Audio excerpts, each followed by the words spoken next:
এই দেশের আরেকটা ব্যক্তি ছিল আল্লামা দেলোয়ার হোসেন সাইদি, যার ফাঁসির রায় শোনার পরে 140 জন জীবন দিছে, যার মৃত্যু শুনে হাজারো লাখো মানুষ কান্না করছে। সে কারোর কোনো ভাই না, কারোর কোনো রক্তের সম্পর্ক না। কেন তার এত সম্মান? কেন তার এত দাম?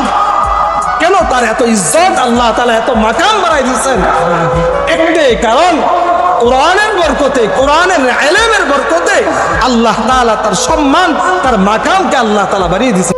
যার কোরআনের তাফসীর শুধু বাংলাদেশে না, সারা বিশ্বের ভিতরে 50 বছর যে কোরআনের খেদমত করছেন, তোমার সারা বিশ্বের মধ্যে যার খেদমত, যার তাফসীরটা এখনো শুনলে অশান্ত মন শান্ত হয়ে যায়। একটা বার মনোযোগ দিয়ে শুনবেন। কিন্তু কোরআনের যে বাণীগুলি প্রচার করতেন, কোরআনের যে সত্য কথাগুলি সে তুলে ধরতেন, তার এই আল্লাহর ওলির এই কথাগুলির কারণে মানুষ তাকে বুকে ধারণ করে নিচ্ছে।